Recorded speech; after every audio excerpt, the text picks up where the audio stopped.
It's time for Security Now. Steve Gibson is here. We have I would say, a potpourri show. Everything from a silly riddle to the original diagram of Ethernet from 1973. And a surprisingly young picture of Steve Gibson from 1984. That and a lot more, including an analysis of the WannaCry aftermath. All coming up next on Security Now. Netcasts you love. From people you trust. This is Twit. Bandwidth for Security Now is provided by CacheFly at CacheFly.com. It's time for Security Now with Steve Gibson, episode 613, recorded Tuesday, May 23rd, 2017. WannaCry Aftermath. Security Now is brought to you by Carbonite. Keep your business safe this year. Protect your business from ransomware and hacker attacks with the automatic cloud backup from Carbonite. Try it free at Carbonite.com. Don't forget to use the offer code SECURITYNOW to get 2 free bonus months if you decide to buy. And by the Ring Video Doorbell. With Ring, you can see and talk to anyone at your door from anywhere in the world using your smartphone. It's like caller ID for your home. Go to ring.com/securitynow and get up to $150 off a Ring of Security kit. And by Cloudflare. More than 6 million websites, apps, APIs, and SaaS companies use Cloudflare's services to weather whatever the internet throws at them. For a free online chat session with a Cloudflare support engineer, get all your questions answered. Visit cloudflare.com/twit. It's time for Security Now, the show where we cover your security and privacy online, rapidly becoming the most popular show on our network. And I have to credit this guy right here, our security guru, Steve Gibson of the GRC Corporation. We were at, Steve, hi, Steve. Hey, Leo, great to be with you. We were at the Maker Faire. Oh, doesn't that look like fun? I was just drooling looking at those, at all of the stuff there. Well, a lot of people came by to say hi, and to a person, they said, "You want to know what my favorite one is?" And I said, "Yeah, I guess." Security Now. They all love Security Now. Maybe it's because it's the geekiest show we do. Makers like Security Now, I guess. Anyway, take it for what it's worth, a data thank point. you. Yeah. I appreciate the feedback. Well, I love the show, that's for sure. That's great. And today we're going to WannaCry some more. Oh, well, there's naturally, there's been lots of, with anything as big as WannaCry, it doesn't just end, like last Tuesday when we did the show and sort of pronounced it done. There's more. So as I was pulling everything together, I realized about half of what we had to talk about was still WannaCry. So the first half of the podcast we'll discuss the aftermath and various things. Like there have been claims that there's a way to decrypt it. There's questions about does it actually infect XP, and even some interesting reporting. I think it was from the Washington Post. We'll get there in a second about the NSA's position on this. And I've got some interesting feelings about that as well. So we'll examine a bunch of WannaCry follow-ups, including some new background, reports of the ability to decrypt drives, attacks on the Killswitch, and more. We'll also look at what the large StackOverflow site had to do in order to implement HTTPS. It's a beautiful sort of case in point of a big, sprawling, complex site and how it turns out not to be as simple as just using Let's Encrypt. Then there's an interesting question about the Wi-Fi security of various properties owned by the current U.S. president. And you can imagine it's not good. In fact, it's very worrisome. And speaking of worrisome, there's news coming from the UK's Teresa May about the continuing plans. The headlines are odd. They talk about the UK wanting to create a new internet, and it's like what? And then which is like a strange headline. But it turns out what they're wanting to do is to basically really put the screws to the internet that we have. And so what the people doing the headlining were trying to imply was it's so onerous that it's a different internet. It wouldn't be like the one we have now. Oh, I see. Yeah. I also want to talk about the still sorry state of certificate revocation, which, of course, we dipped into deeply a few years ago when I realized what Chrome was not doing. And I created the revoked.grc.com domain specifically to demonstrate and allow users to test the revocation awareness of their browsers. The revoked.grc.com domain is a deliberately revoked certificate. And the question is, can your browser go there or not? And Chrome just happily does, even today. But there have been additional movements that I want to sort of catch everybody up on. Then the question of whether SSDs are also subject to RowHammer-like attacks. And some research suggests that there are two different types of attacks that can be employed against SSDs to damage them deliberately. And then, of course, we've got some miscellany and some closing the loop with our listeners. So I think another jam-packed, information-laden podcast. Of course. I expect nothing less for you, my friend. Let's take a break. We have 3 sponsors today, so we better get to it. And, of course, couldn't be a more appropriate sponsor for this first segment, Carbonite. If you're worried about WannaCry, you don't have to cry. Carbonite is here for you. Don't let ransomware of all kinds affect you. Go to Carbonite.com. It's online backup done right with versioning. In fact, if you check out the Office plans, you will see a huge variety of really good plans, including hardware on-premises backup that then syncs to Carbonite, high availability plans, all for a very affordable price. And if you go to the resources page, a lot of great, useful white papers, including how to fight ransomware, how WannaCry can impact you and how you can avoid it. Even things like how to comply with HIPAA regulations, how other businesses use Carbonite. There's lots of great information there. But in particular, that very timely, lots of information about ransomware and how Carbonite can keep you safe. A good backup is really your first line of defense for all kinds of problems. Carbonite is automatic. It's continuous. Whenever you're online, it's backing up. They have plans for home and Office, Mac and PC.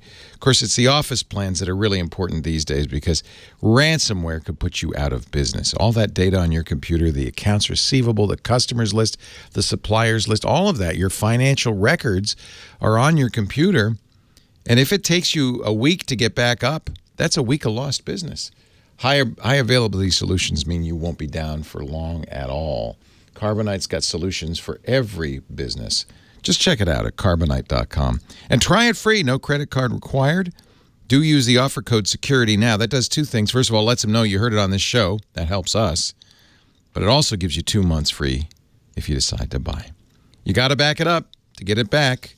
And in these days of ransomware and malware and all sorts of threats, Carbonite's the solution. Carbonite.com. Don't forget the offer code SECURITY now.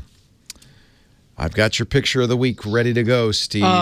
So, yes, yesterday, Bob Metcalfe, the inventor of Ethernet, tweeted that it was the 44th anniversary of his invention of Ethernet. And so our picture of the week, he also included in his tweet, was a hand-drawn, because this was 1973. This was the year I graduated from high school. Wow, he was inventing. He was inventing. Yes. He was at the Xerox Park, the Palo Alto Research Center, PARC, and so this was his hand-drawn note. And I was going to say that back in 73, we didn't have You didn't have kind of Visio computer- or Trello or anything. You got Exactly. This is a napkin, my friends. Exactly. And so he had a typewritten description of it, but he needed a graphic to go with it. Wow. And I just love this picture because in the upper left, he shows like a bunch of Altos, which was the GUI workstation, which Steve Jobs famously saw and said, okay, that's the way you do these things. And then he has this sort of this kind of stick figure looking network with Altos hung on to it in different places. There's a Dynabook, there's a Nova, which was a popular mini computer of the day. There's a PDP-11. And then he has it labeled with an arrow pointing to it, a cable tree ether, meaning a cable tree conductive medium. And then in the second diagram to the lower right, he shows again a cable ether, and then what he calls a telephone coax booster with a pair of copper lines. Wow. And he points to it saying that that's a telephone ether. And then he's got a wacky little thing that the telephone ether connects to that says telephone radio booster, and a little looks like a cactus, but it's meant to be a radio antenna sticking up, and that's his radio ether.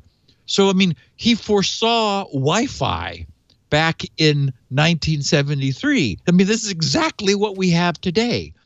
And I will come back to this in our miscellany because I want to talk about the conceptual leap that he made, that he had to make, and why it was so different than the solutions of the time, and how very much like the original concept of the internet, which we've discussed before, how counterintuitive it was that you could autonomously route packets with no guarantee for their delivery. That is, the system itself couldn't guarantee delivery, but it just made a best effort, and how that was enough to revolutionize the world's communications. And so this is a small down at the connectivity part, but it's a similar innovation. So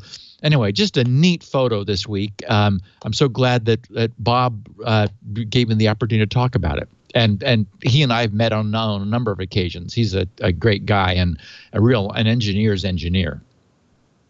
So the first thing I wanted to note was, and it was the Washington Post, had some interesting coverage and some background about the NSA's reaction to and feelings about the loss of their control over this very potent hacking tool, which was turned into, as we know, this WannaCry worm. The Washington Post writes, when the National Security Agency began using a new hacking tool called Eternal Blue, those entrusted with deploying it marveled at both its uncommon power and the widespread havoc it could wreak if it ever got loose. Some officials even discussed whether the flaw was so dangerous they should reveal it to Microsoft, the company whose software the government was exploiting, according to former NSA employees who spoke on the condition of anonymity given the sensitivity of the issue. But for more than 5 years, the NSA kept using it through a time period that has seen several serious security breaches. And now the officials' worst fears have been realized. The malicious code at the heart of the WannaCry virus, which we actually know is a worm, that hit computer systems globally late last week, was apparently stolen from the NSA, repackaged by cyber criminals, and unleashed on the world for a cyber attack that now ranks as among the most disruptive in history. The failure to keep Eternal Blue out of the hands of criminals and other adversaries casts the NSA's decision in a harsh new light, prompting critics to question anew whether the agency can be trusted to develop and protect such potent hacking tools. Current and former officials defended the agency's handling of Eternal Blue, saying that the NSA must use such volatile tools to fulfill its mission of gathering foreign intelligence. In the case of Eternal Blue, the intelligence haul was unreal, said one former employee. Quote, "It was like fishing with dynamite," said a second.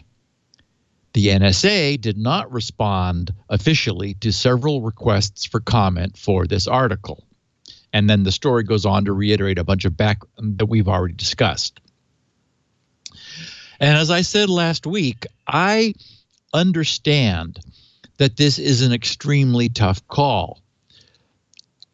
My feeling is it's easy for those on the sidelines to jump up and down and say that the NSA should not secretly develop and then keep secret such powerful vulnerabilities.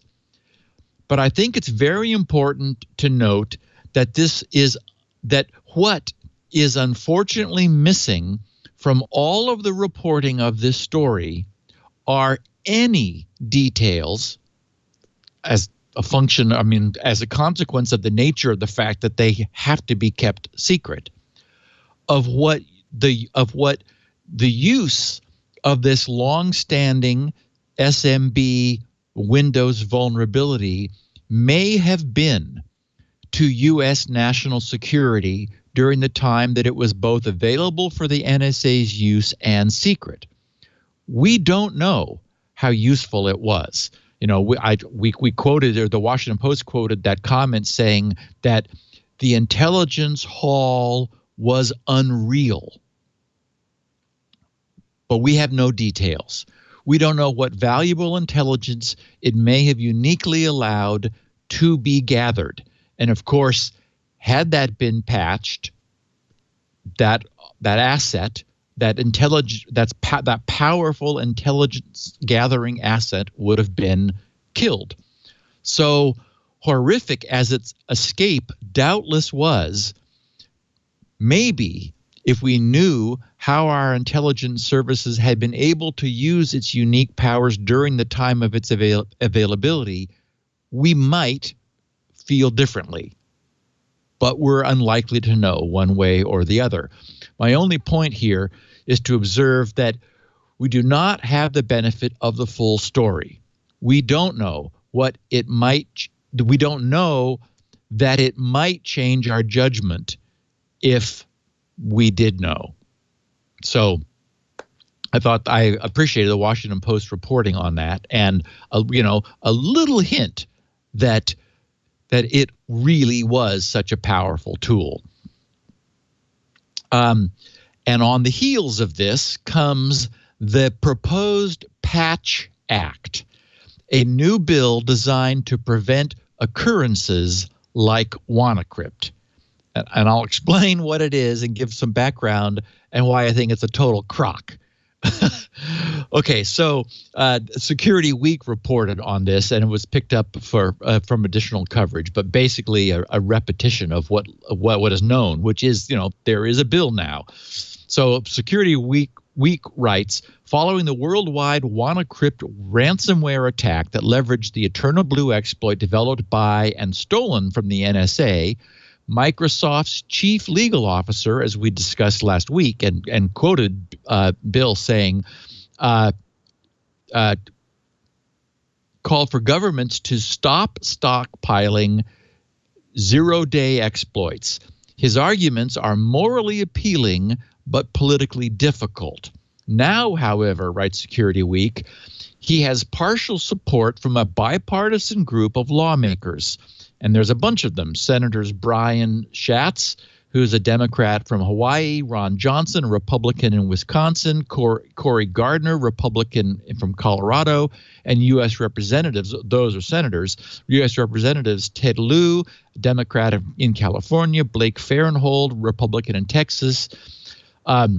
Schatz announced yesterday that they had introduced the, quote, and this is where PATCH is an acronym actually, Protecting Our Ability to Counter Hacking Act. Oh, please. I know. They must spend more time on that than the actual bill. I swear to God. I know. Well, just wait, because I mean, it's so useless of 2017. Its purpose is to establish a vulnerability equities review board. That already exists. Obama set that up. Didn't work. Exactly. With permanent members, including the Secretary of Homeland Security, the Director of the FBI, whoever he is, the Director of National Intelligence, the Director of the CIA, the Director of the NSA, and the Secretary of Commerce, or in each case, a designee thereof.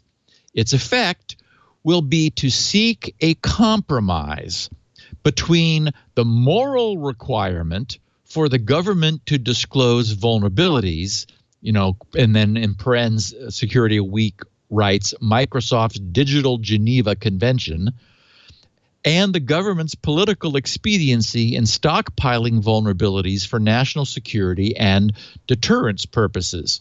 In a statement issued yesterday, Schatz wrote, quote, striking the balance between U.S. national security and general cybersecurity is crucial, but it's not easy.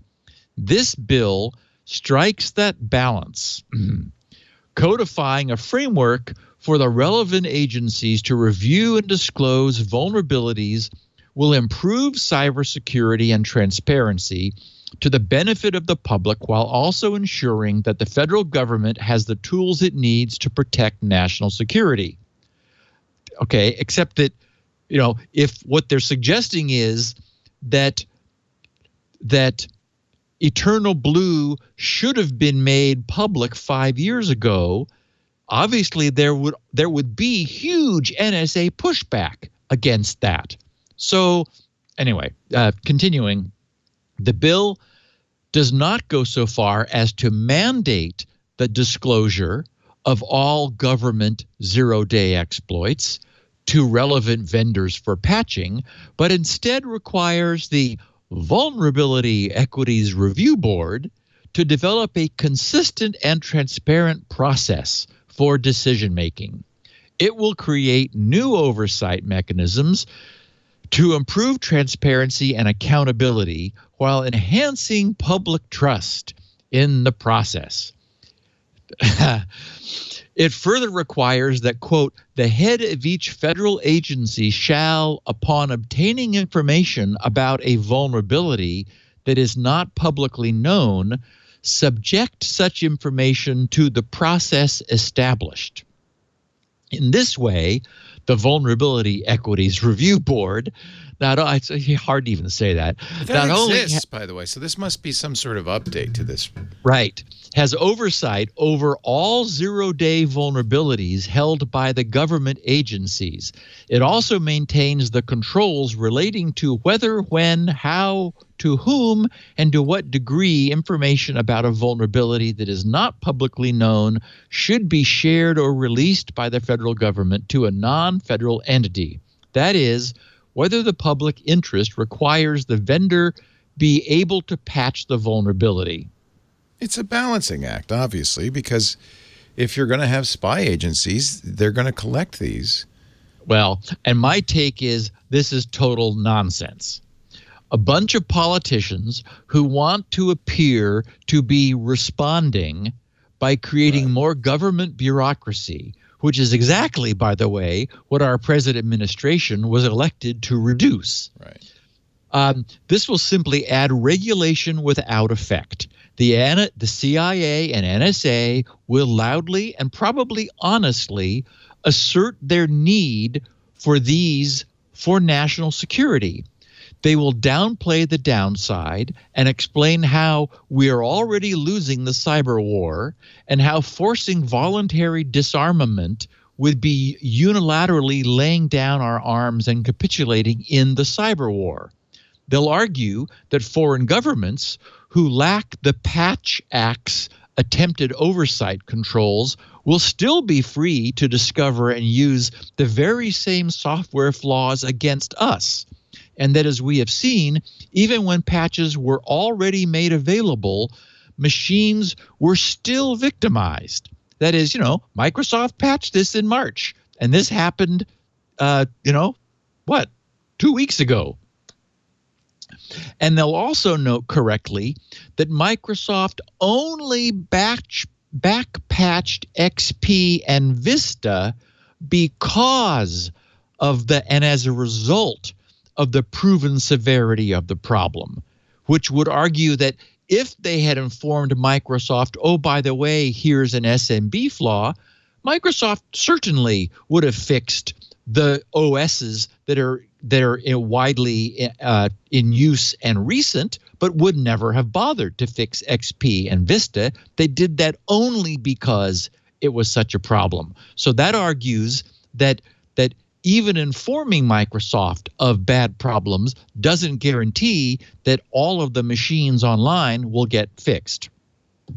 So I would argue that this is just bureaucracy with no effect. I think there has to be some discussion. I mean, unless you want to abolish anti-terrorist efforts, I don't think it's unreasonable for the government, for the NSA and the CIA to stockpile exploits, right? I mean, we're not saying that. And then it's also reasonable, and I think the NSA knows this full well. It was the Director of National Intelligence who set up the original vulnerability equities process in 2008. They understand the risk also of holding on to these. And so I think it's not inappropriate for some group of people who represent both the public interest and the interests of the intelligence community somehow hash this out. Otherwise you just keep everything.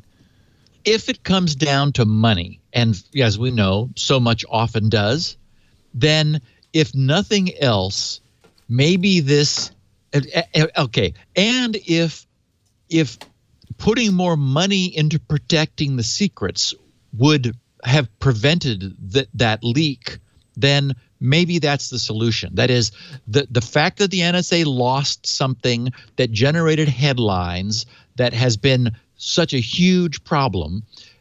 If they needed more money in order to, a budget in order to further and better secure their secrets, that's what they should ask for. Yeah. And that's get the solution. Yeah. Right. But it's just as hard to make perfect software as it is to make perfect spy. And I think this is real world. There's no obvious right answer, but I think it's appropriate to try to find an answer. I'm not sure how this differs from the existing vulnerability equities process, but and a bunch of guys sitting around saying, "Oh, we found a really juicy one. We need to keep it." How is anyone going to say no? Right. You have to tell. There was some evidence that Heartbleed was the NSA knew about Heartbleed for several years before it was discovered. It never leaked out. It was discovered. Yep. Do you want? I mean, these are tools the NSA uses not for. One of the things is this is generally, as far as I know, not ever used for mass surveillance. It's used for targeted surveillance. Because they don't want it to get out. Right. Yeah. So they're going to find someone somewhere and use it in order to perform a network penetration. Right. And I think it's going the way it should. But I guess my point is the idea of this being a proper subject of a committee is ridiculous. To me, this doesn't make sense for a bunch of bureaucrat heads of departments to sit around and say, gee, the worse it is, the more powerful it is. And so the more useful it is. The mechanics just don't make sense. So, certainly if the NSA were to find something that they thought they should disclose, they would. They would say, hey, Brad, I meant to say Brad. I said Bill earlier. Brad Smith. Brad Smith.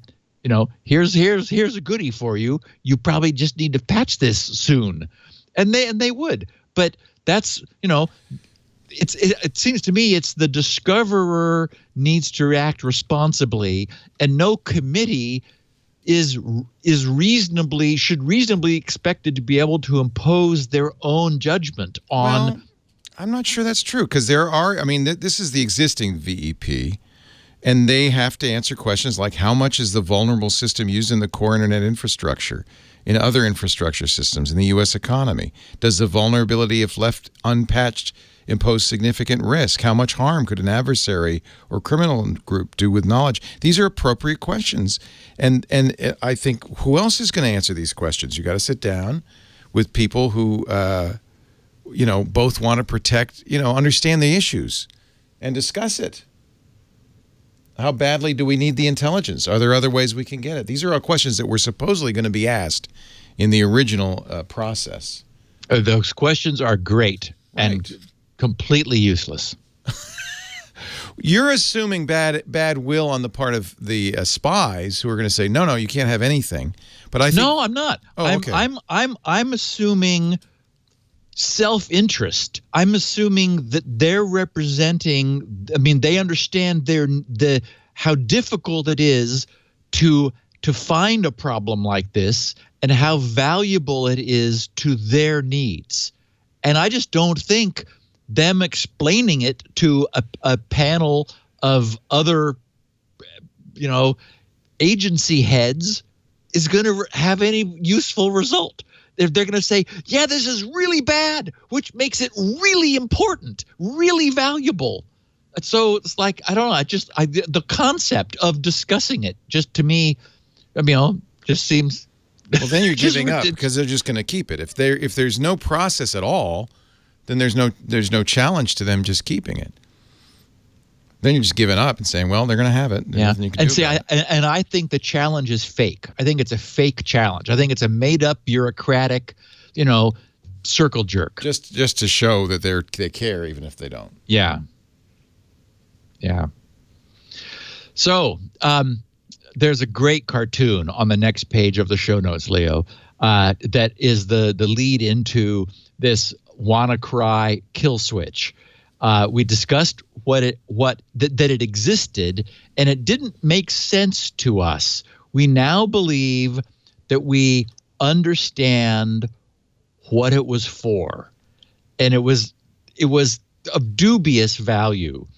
When it turns out that when malware is being forensically reverse engineered, it's put in a forensics sandbox. And malware often makes DNS queries out to its command and control servers. And so this forensic sandbox responds to the DNS queries with its own local server IP in order for the malware to attempt to connect to a command and control server. So a way for malware to detect whether it is sandboxed and being forensically examined is to just ask for a gibberish DNS domain that doesn't exist. And if it cannot get a connection to a server at that DNS domain, it'll just assume it's not in a sandbox and do its dirty work. But if it does get a connection to a domain it knows it just made up, it was all gibberish characters. Remember, I insisted on reading most of that domain name last week. Then it goes, oh no, I must be in a sandbox, and so it alters its behavior. In this Smarter case, way to do this would not be to have a hard-coded domain, but just a random string each time, right? Exactly. Which makes me wonder if this is really the rationale behind it. But maybe they really wanted a kill switch, like a real. Yeah. This cartoon is wonderful because it shows some bad guys in masks with the skull and crossbones behind them saying, look, I included a few lines to check whether we've been sandboxed so white hats can't detect us. And so the other guy says, I'll just ping a non-existent domain. And then if the non-existent domain responds, it means we're in a sandbox. So we won't encrypt any files. That way no one will notice us. And then the first guy says, ha, well done. We're going to get so many Bitcoins. Then a few hours later, our now famous, unfortunately famous, he's not happy, by the way, how famous he is. We'll get to that in a second. He says, what's this inactive domain hard-coded in their code? I should reserve it. You never know. And in the final frame, it says sh*T. when these guys realize, ooh, we've been foiled. And of course, foiled, curses, foiled again. This thing completely neutered as a consequence of registry. You're right, Leo. If they just used a random number, just use the little crypto API that they were already using to give them a chunk of entropy, convert that to 7-bit ASCII, stick a .com on the end of it, and send it out, then yes, then this very simple trigger wouldn't have happened. But that's the best theory for what they were trying to do. And unless they really wanted a kill switch. There might have been other reasons they wanted a kill switch. Yeah. Who knows? So, meanwhile, what that creates is a server answering TCP connections at a known domain and thus a known IP. So what's the next logical thing to happen?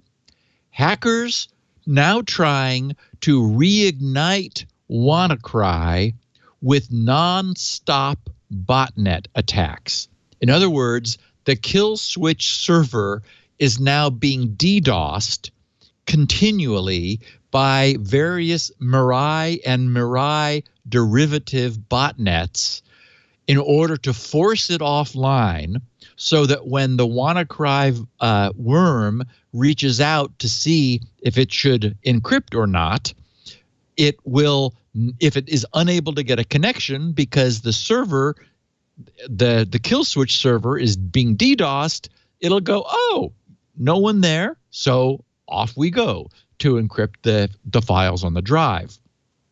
There are a few problems with this. First of all, only newly infected or rebooted systems propagate.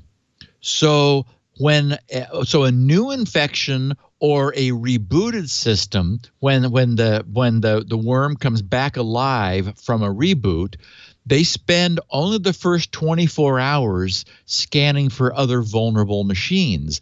Then they stop. So it's not. So the point is, it's not as if putting the Killswitch server under a persistent DDoS would immediately bring the WannaCry, the existing infection base of WannaCry, back to life.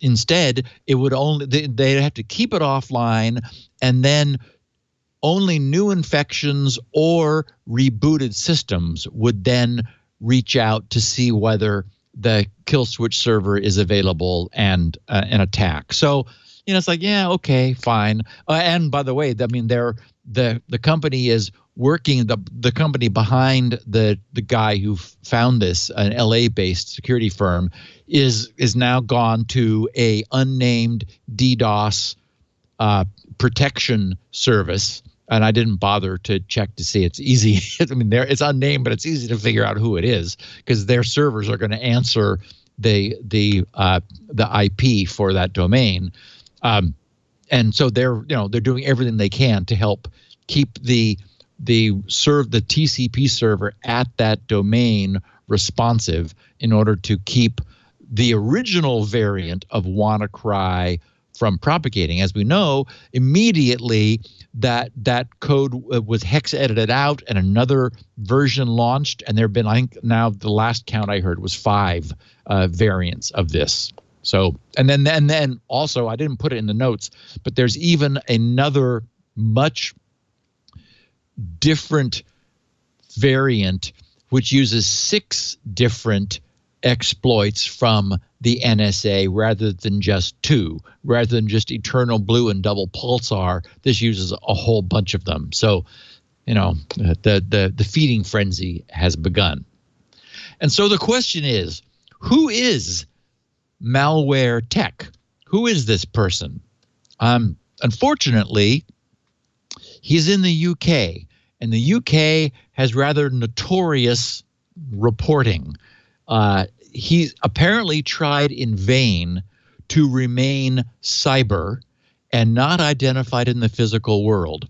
Nowhere on either his Twitter page nor in his blog are there any names, details, headshots, anything that would connect him to the real world, which should make it clear that he wished to remain anonymous. But he was dogged by British tabloid reporters who dug deep into his entire online past and finally outed or doxed him as being a 22-year-old British security researcher named Marcus Hutchins. On the other hand, thanks to being known, the ethical hacker group HackerOne has awarded him $10,000 for his efforts, and Marcus stated that he intends to split that award between charity and educational resources for students who cannot afford them. In the show notes here, I have a snapshot of several of his posts. He said he tweets as Malware Tech Blog, and so he tweeted, "I knew 5 minutes of fame would be horrible, but honestly, I misjudged just how horrible. British tabloids are super invasive." He said, he tweeted, "Journalist doxed a friend, then rang them offering money for my girlfriend's name and phone number. One turned up at another friend's house." He tweeted, "Tabloids here don't care about the story. They care about every detail of the person behind it and will go to extreme lengths to find out." And then finally he said, "One of the largest UK newspapers published a picture of my house, full address, and directions to get there. Now I have to move." So it's the world we live in today, unfortunately. Okay, on the question of decrypting WannaCry, there's been a lot of confusion and misinformation, a real sort of a development frenzy to see whether there was a way to decrypt. And now there's some sanity that has come to this and things have settled down. We sort of know what's going on. There is a function in the Windows cryptographic API called crypt release context.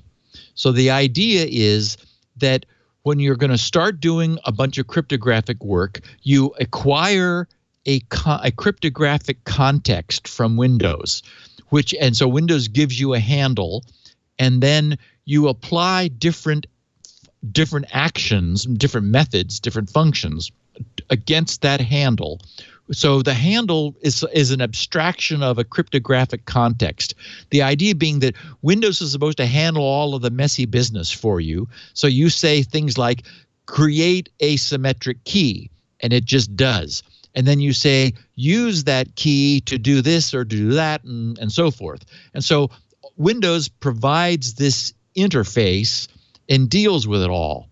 Well, when you're done, you want to explicitly destroy any sensitive information that may have transiently existed. So you release the context. You say to Windows, here's that handle, that context handle you gave me. I'm releasing it back to the system. You hope that Windows proactively wipes and zeros all of the memory that was involved in any sensitive operations. It turns out, believe it or not, that I'm not sure about Windows 8, but at least we know Windows 10 does, but Windows 7 does not. So XP, Vista and 7, the API up through 7 at least does not proactively wipe the memory. As a consequence, sensitive memory contents containing both the symmetric key and even the 2 primes, which were originally obtained in order to compose the private key, the RSA private key, have been found after the fact in memory from XP through Windows 7. So if a XP, Vista, or Win 7 machine is encrypted with WannaCry, and if it's not powered down, it's very likely that the key can be found, and there is now it looks like the excuse me, the best software. I've got links to the various GitHub projects. There is one called WannaKiwi, WANAKIWI. That looks like it's the best and easiest to use. You can simply run it, wannakiwi.exe. You just run it. It will find the process, scan the process memory, find the private key, find the primes, reconstruct the RSA key from them, and then use that in order to return all of your files, to decrypt all of your files. Obviously, it's with lots of limitations. You can't have used the machine a lot, or that increases the probability of something overwriting that memory, which was released back to the operating system. It should have wiped it. Windows 10 does, but apparently we don't know about 8.1, but Windows 7 is known not to. And in their testing of it, under XP, every attempt to decrypt when the machine had not been powered down, and I'm not sure about rebooting, whether that would wipe the memory. It doesn't necessarily wipe the memory when you reboot, but that probably makes it much more difficult to find. Within these limitations, it looks like it's possible, but that's as a consequence of these developers using the crypto API. It's so funny. It's another Windows bug that's being used to mitigate. Yep.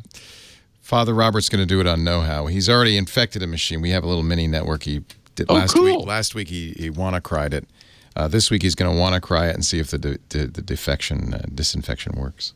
Cool. Decryption. Nice. Yeah. And for example, this is one of the reasons I'm not using any unknown functional crypto API in the Squirrel code. NaCl, baby. It's all my own. Yeah. You're not even using NaCl? I use Bernstein's crypto stuff, but I maintain my own security region, which is swap locked, so it can't be swapped out.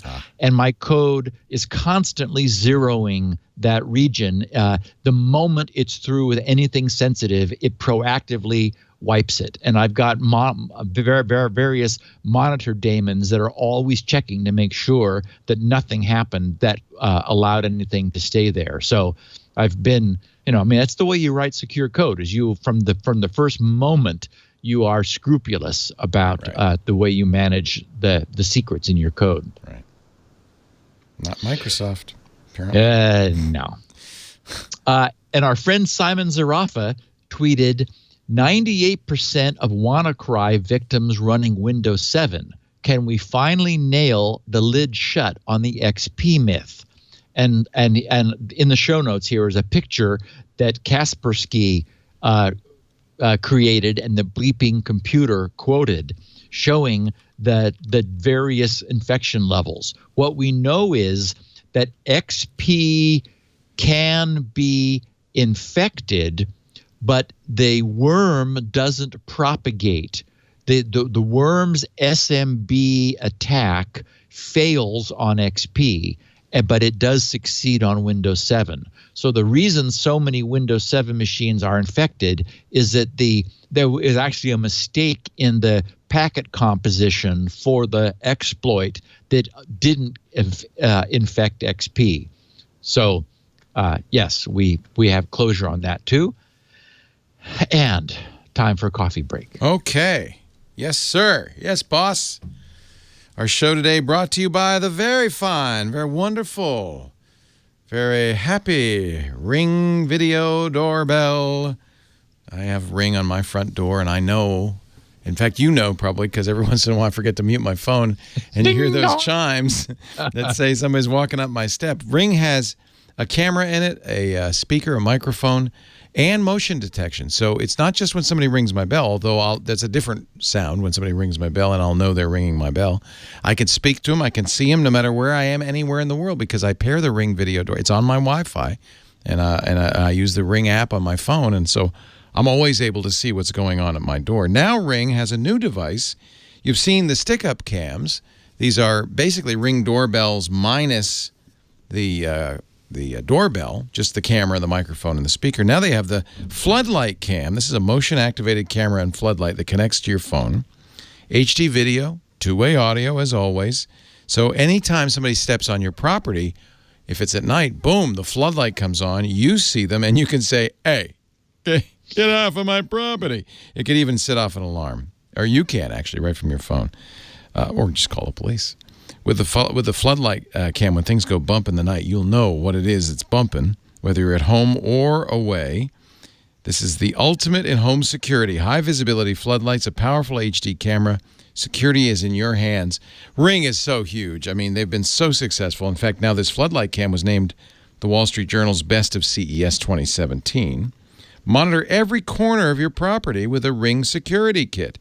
Check out those Ring security kits at ring.com/security now. All kits include the Ring video doorbell and your choice of either 1, 2, or 3 floodlight cams. You connect your doorbell with your favorite smart locks with your hubs for added convenience and monitoring and security. And with Ring, I love it because I'm always home, and I always know who's at my door. I don't miss a package, and when they leave the package, I can keep an eye on the package. When somebody comes to my house that isn't anybody I know, I can chase them off. Save up to $150 off a Ring of Security kit right now when you go to ring.com/security now. Ring.com/security now. You'll really appreciate, too, the thoughtfulness. This is a great company. The Ring, this is the Ring doorbell. Comes with a screwdriver, a drill bit, a level, the charging cord, because this is the original Ring, has a battery in it in case you don't have wiring. Special screwdriver bit for security, that special pentalobe on the bottom there. I love it. They make it very easy. And I'm no handyman, but I installed my Ring in just under an hour because I wanted to watch all the videos first. Ring.com/security now. I'm saying Rings all over the neighborhood these days, which kind of is nice because that means everybody's protecting everybody else. All right, Steve, we continue on with our security. So how many infections? The latest count from the WannaCry sinkhole, the Killswitch server, is 416,989. Wow.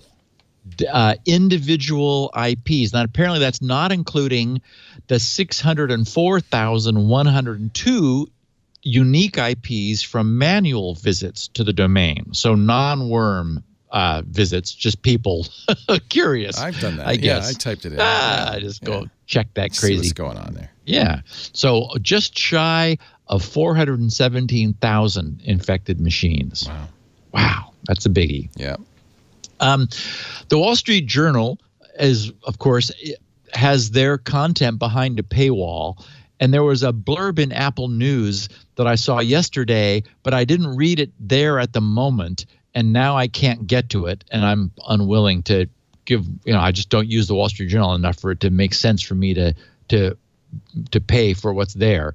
But I did the title of the article was "All IT Jobs Are Cybersecurity Jobs Now," and the subhead was "The rise of cyber threats means that the people once assigned to setting up computers and email servers now treat security as top priority.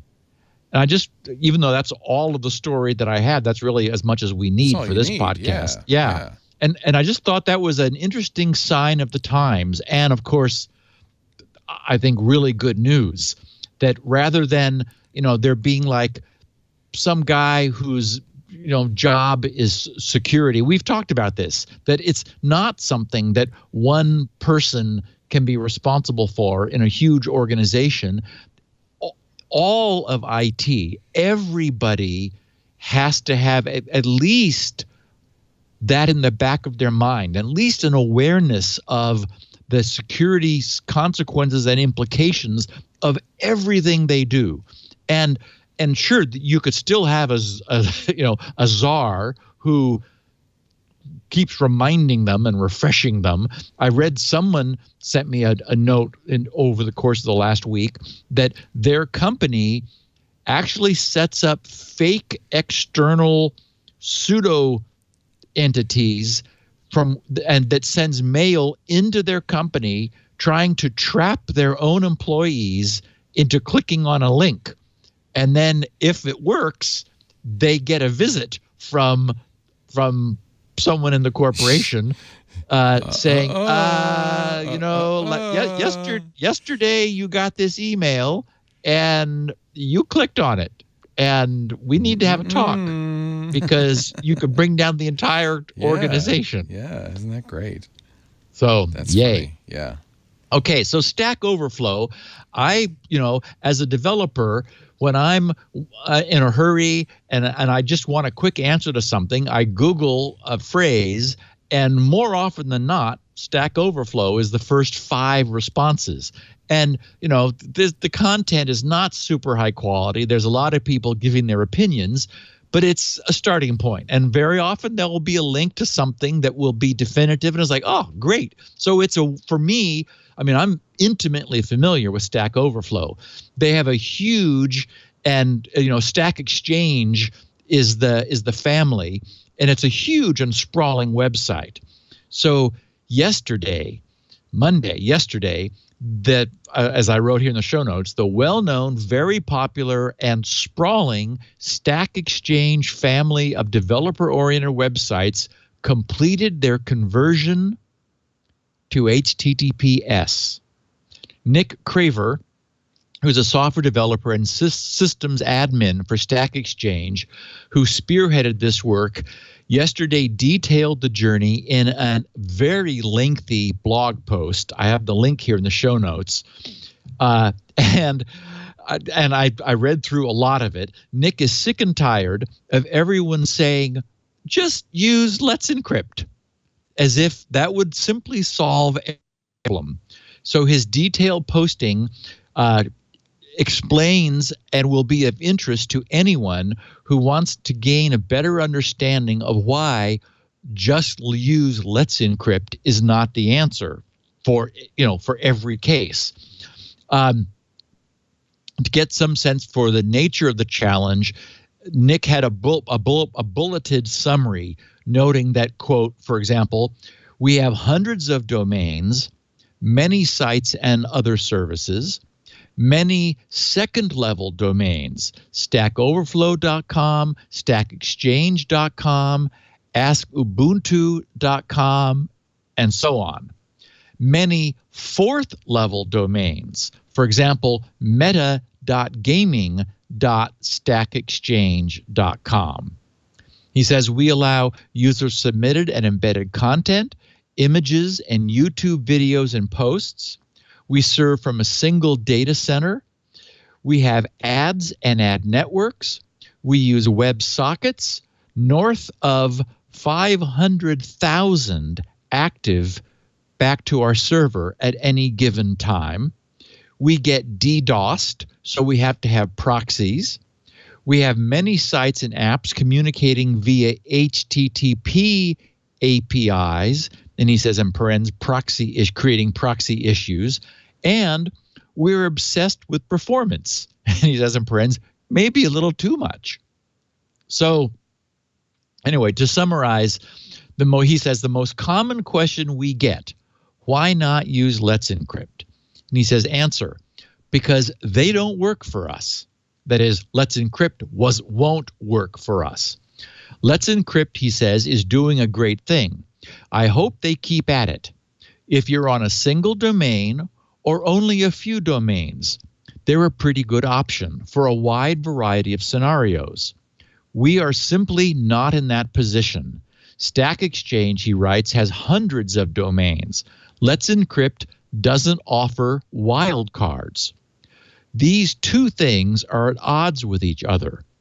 We'd have to get a certificate or two every time we deployed a new Q&A site or any other service. That greatly complicates deployment and either A, drops non-SNI clients. You remember that's server name identification, where it allows multiple domains to reside at a single IP. And he notes that even today, around 2% of their traffic are non-SNI aware clients. So they're, 1 in 50.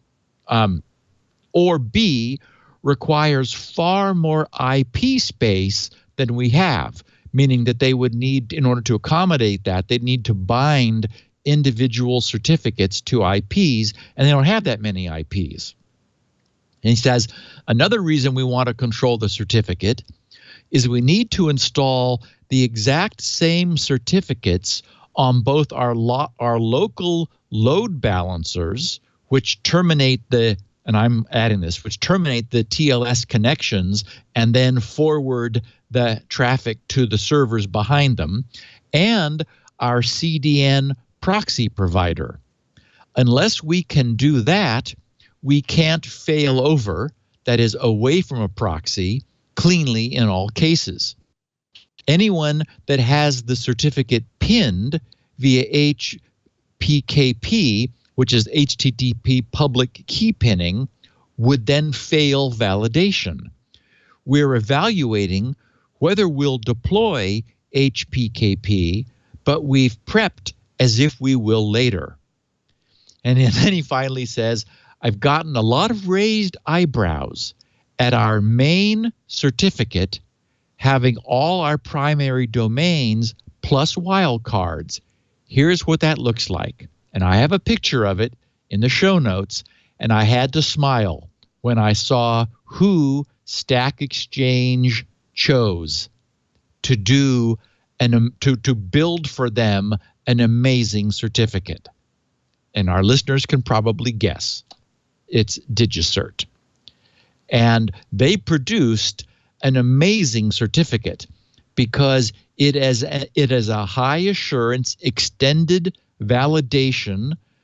I'm sorry. No, the EV is an EV root, but it is also an SHA-2 high assurance. I'm trying to decide if the Stack Exchange certificate is EV. Can you go to www.stackexchange.com, Leo? Sure. And see if you get an EV flag, because I'm assuming since it's signed by they have a high assurance intermediate and the EV root. It's green. That means okay. It's, so EV so you can't normally get that. I mean, EV certs. They had to go to some serious hoop jumping in order to create a certificate like this. You can do wildcard. There's all sorts of. I mean, this is not. Yes, this is not never promised to be the ultimate solution that would put everybody else out of business. Correct. And then in Nick's Q&A, he asks himself the question, where do you get certificates? And then he answered, we use DigiCert. They've been awesome. Yeah, so do we. That's what twit.tv is. And everyone knows I do too, yes.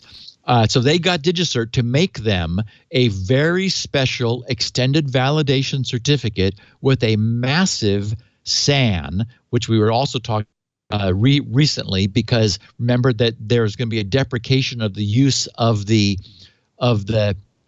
certificate's name in favor of only domains explicitly listed in the subject alternative name, the SAN record, which in this case enumerates all of their various domains and wildcards for subdomains underneath those domains. And he says, and of course, issuing that would have taken a great deal of careful work on DigiCert's part, because they needed to firmly and with EV, veracity, verify and prove ownership of every root in that second level domain set. So, bravo to Stack Exchange for making the effort, a significant effort, to go to HTTPS, and DigiCert for providing them with the ability to do that, essentially. And yes, as you say, Leo, and as he explained, it's let's encrypt is not the simple answer, except for simple certificates. So it achieves what they were trying to achieve, which is lowering the bar and making it difficult for someone to say, oh, we're not HTTPS because we can't. It doesn't make sense for us to afford a certificate. Well, now simple DV, simple server certs can be free. Okay, so ProPublica and Gizmodo co-published this report on hacking Mar-a-Lago. I've got the links in the show notes, but I'll just share the top of it, which is kind of fun and summarizes it. They wrote, 2 weeks ago, on a sparkling spring morning, we went trawling, in more ways than one, along Florida's coastal waterway, but not for fish. We parked a 17-foot motorboat in a lagoon about 800 feet from the back lawn of the Mar-a-Lago Club in Palm Beach and pointed a 2-foot wireless antenna that resembled a potato gun toward the club. Within a minute, we spotted 3 weakly encrypted Wi-Fi networks, and I assume that means WEP, right? Yeah. WEP encryption. We could have hacked them in less than 5 minutes, but we refrained. Of course, they're publishing this publicly, so you bet they are saying they refrained. A few days later, we drove through the grounds of the Trump National Golf Club in Bedminster, New Jersey, with the same antenna and aimed it at the clubhouse. We identified 2 open Wi-Fi networks that anyone could join without a password. We resisted the temptation. We have also visited 2 President Donald Trump's other family-run retreats, the Trump International Hotel in Washington, D.C., and a golf club in Sterling, Virginia. Our inspections found weak and open Wi-Fi networks, wireless printers without passwords, we know how juicy those are, servers with outdated and vulnerable software, and unencrypted login pages to back-end databases containing sensitive information. The risks, they write, posed by the lax security, experts say, go well beyond simple digital snooping. Sophisticated hackers could take advantage of vulnerabilities in the Wi-Fi networks to take over devices like computers or smartphones and use them to record conversations involving anyone on the premises. Quote, these networks all have to be crawling with foreign intruders, not just ProPublica, said Dave Attell, Chief Executive Officer of Immunity Inc., a digital security company, when we told him what we found. And of course, that's the first thing I thought and our listeners would think is, yes, ProPublica is not going to do anything that would create a felony cyber intrusion offense for them. But I'm surprised the Secret Service didn't come on over and say, hey, what you doing with that potato gun? I mean, seriously. Yes, I know. I was watching something. I don't remember now who it was.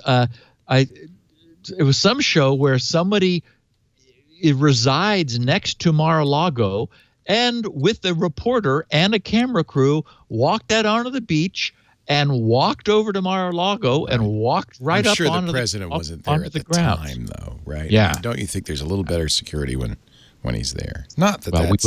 we would like to hope that. The problem is we already know the printers are easily taken over and used as a beachhead, and apparently there are open printers with no passwords.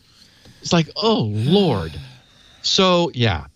Security lapses, they write, are not uncommon in the hospitality industry, which, like most industries and government agencies, is under increasing attack from hackers. But they are more worrisome in places where the President of the United States, heads of state, and public officials regularly visit. U.S. leaders, they write, can ill afford such vulnerabilities. As both the U.S. and French presidential campaign showed, hackers increasingly exploit weaknesses in internet security systems in an effort to influence elections and policies. Since the election, Trump has hosted Chinese President Xi Jinping, Japanese Prime Minister Shinzo Abe, and British politician Nigel Farage at his properties. The cybersecurity issues we discovered could have allowed those diplomatic discussions and other sensitive conversations at the properties to be monitored by hackers. And of course, the last thing we want in this case is for anyone to be blackmailed as a consequence of information that would be disclosed that way. Yikes.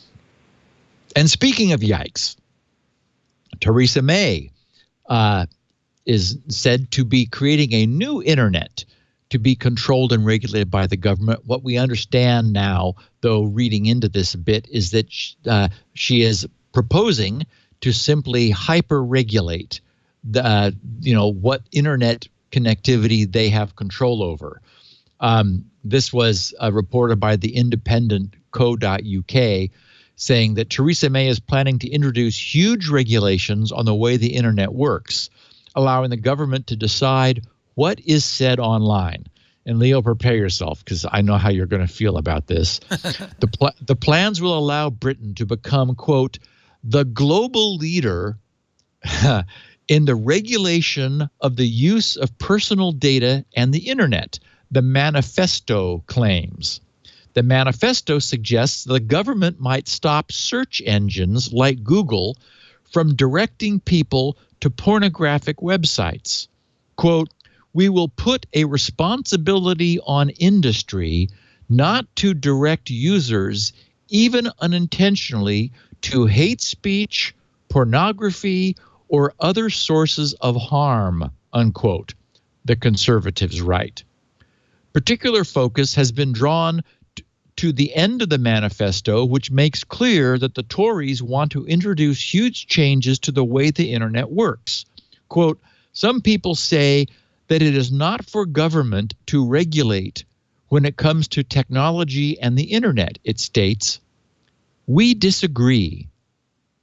Quote, in harnessing harnessing the digital revolution, we must take steps to protect the vulnerable and give people confidence to use the internet without fear of abuse, criminality, or exposure to horrific content, unquote. The manifesto claims in a section called, quote, the safest place to be online. They write, our starting point is that online rules should reflect those that govern our lives offline. Explaining the justification for a new level of regulation. It should be as unacceptable to bully online as it is in the playground, as difficult to groom a young child on the internet as it is in a community, as hard for children to access violent and degrading pornography online as it is in the street, and as difficult to commit a crime digitally as it is physically. Yeah, good luck with all of that. That's me saying that. The manifesto also proposes that internet companies will have to pay a levy, like the one currently paid by gambling firms. Just like with gambling, that money will be used to pay for advertising schemes to tell people about the dangers of the internet, in particular being used to support awareness and preventive activity to counter internet harms, according to the manifesto. The conservatives will also seek to regulate the kind of news. Wow.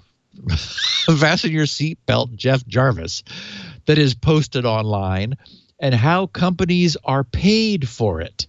If elected, Teresa May will, quote, take steps to protect the reliability and objectivity of information that is essential to our democracy and crack down on Facebook and Google to assure that news companies get enough advertising money.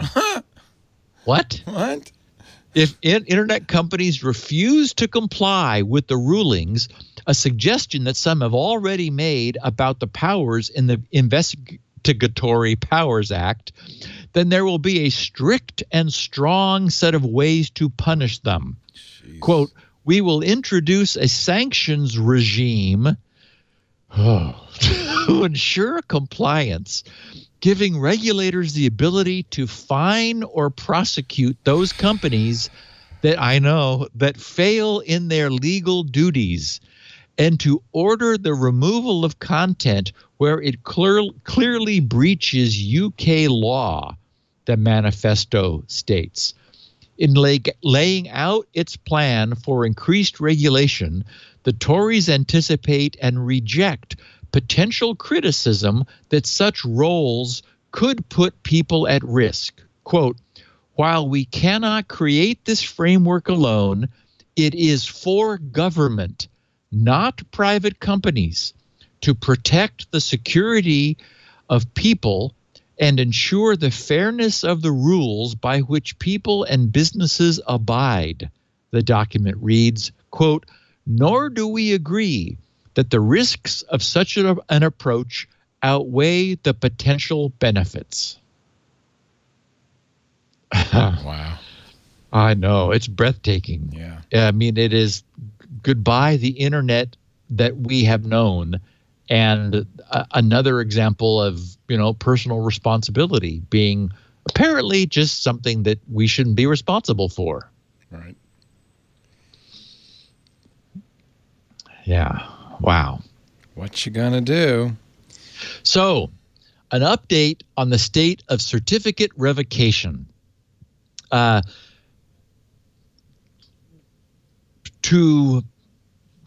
sort of remind everyone where we've come from.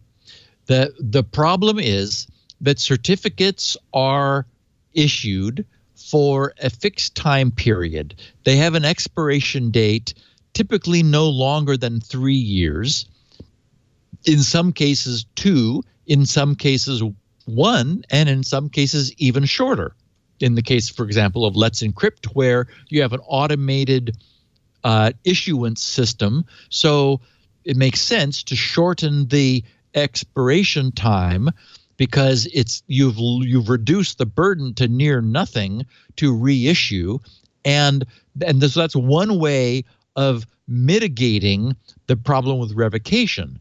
The revocation problem is that if a certificate is newly issued for 3 years, and then something happens that it gets out of control, the certificate's private key, which is essentially the certificate that's signed by an authority, escapes the control of its owner, then that would allow someone to maliciously use that in concert with a domain intercept or a traffic rerouting to take somebody to a site that is able to appear as a legitimate, to legitimately appear as the domain that certificate covers.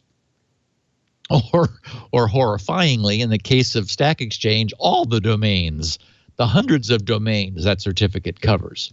So it was always recognized that there needed to be a means of managing revocation. That is, some way, once a certificate, because there's like, the certificate is a static, self-contained assertion of its own validity. The statement it's making is the anyone who presents this certificate is the valid owner of the domain that is bound, the domain name bound in that certificate. So and it has an expiration date. It has a not valid before, not valid after pair of time, date and time stamps. But so it can exist independently and is assumed to be valid until the expiration date, unless something intercedes, thus revocation. It can be revoked by the CA, the certificate authority, but how is the knowledge of that revocation conveyed to somebody who wants to trust the assertion that the certificate makes? Originally, we had what's known as a CRL, a certificate revocation list. Every certificate authority would publish a list and would maintain the list periodically. The problem is, as the internet exploded and as more sites wanted HTTPS and initially SSL and then TLS secure connections, that we had an explosion of certificates. With that came an explosion in the size of the revocation lists. And the model of revocation lists was always kind of broken, because it would mean that a user's browser that connected to a domain would get a certificate from the domain's server, would then look in the certificate for the URL of the signing authority's CRL server, and would ask that certificate revocation list server for the list of all revoked certificates. And this list could be huge. Technically, once the certificate has naturally expired after its 3-year life, plus some slop for clock error, then that certificate could be removed from the list, because the certificate has expired itself by virtue of its own the time and date stamp that it carries. But still, that means that all certificates that have not yet expired plus some fudge factor would have to be on the list. And the model's broken because the browser just wants to check one domain. Instead, the model is ask a CA for every revoked certificate that isn't yet expired in a single list. And then the browser goes and searches it to see if the one it cares about is in the list. So that was all bad. Chrome came along from Google, and of course they basically did nothing. Google went their own way and created what I actually revealed to be a wholly non-functional solution known as CRL sets, which when I looked at them, I realized, well, this can't work. And so, because it's basically a small list of highly publicized, high-profile revoked certificates. There were like 7 of them when I first looked, plus a bunch of EV certificates that had been revoked. But back then, most certificates weren't. Well, even today, most certificates are not EV. Most of them are just DV, domain validation, not extended validation. And so I created a revoked.grc.com cert, and it generated a lot of news. So Google added it. It was like certificate number 7 in their revoked list. And so I thought, okay, fine. And I created another one. And they haven't bothered to revoke that one, because then I would just create a third. The point is, Chrome doesn't do this either. Completely broken. On the other hand, if you go to revoked.grc.com in Firefox, you get an error page. It says security error, revoked certificate. So, gee, Firefox is doing it, Chrome isn't. Okay, so what was created then was an online facility. Instead of getting the whole list, the idea was in the what's called the OCSP model, the Online Certificate Status Protocol, the browser would fetch a certificate from a site it wants to have a secure connection to, receives the cert. In the cert is an OCSP URL, which is which gives it the domain of the server that serves the OCSP protocol. So now the browser simply asks for a specific domain. Is this domain valid? And the OCSP server says yes or no, depending. So that's like way better, but it's got some problems. If the OCSP server doesn't respond, then does it fail not trusting or fail trusting? Because if it fails not trusting, an outage of the OCSP protocol server would prevent you from accessing that site. On the other hand, if it fails trusting, then bad guys could DDoS the server to get their certificate trusted, or could block the OCSP traffic in order to get it to be trusted. So you're sort of messed up either way. Also, it creates a substantial additional round trip time. You've got to establish a TCP connection, bring up TLS because you need this to be a secure exchange, and then the communication. So it creates an additional time overhead and slows everything down. And this is for every HTTPS connection that the browser would make to additional domains for the page. So it's better, but it's still got lots of problems. The next idea was, okay, let's have the server which is serving the certificate staple, as the term is, a recently received OCSP assertion to the TLS transaction. So the idea being that the certificate lives a long time, but the OCSP assertion doesn't. And so periodically the server, the web server that wants to serve, high integrity certificates, it will go and get the OCSP assertion and include that in the handshake. That eliminates the overhead of the browser having to do it. It allows a long-lived certificate and short-lived, reassertions that there's been no expiration so far, and so to keep it valid. And so that's sort of nice, except there's still a problem, because the OCSP can't be in the signed certificate because that's digitally signed and you can't change the certificate. So the OCSP staple has to be in the protocol separate from the certificate.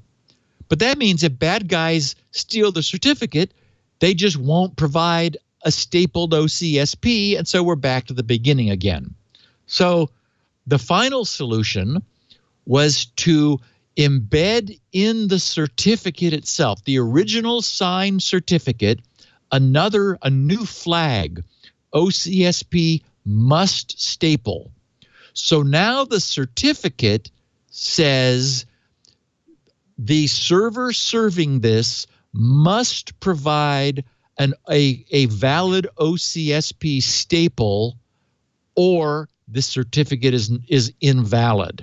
So that solves the problem of bad guys getting a certificate and just not including a staple, and also getting in the way of the OCSP and the need for the browser to go out and fetch its own OCSP information, thus slowing down all the transactions.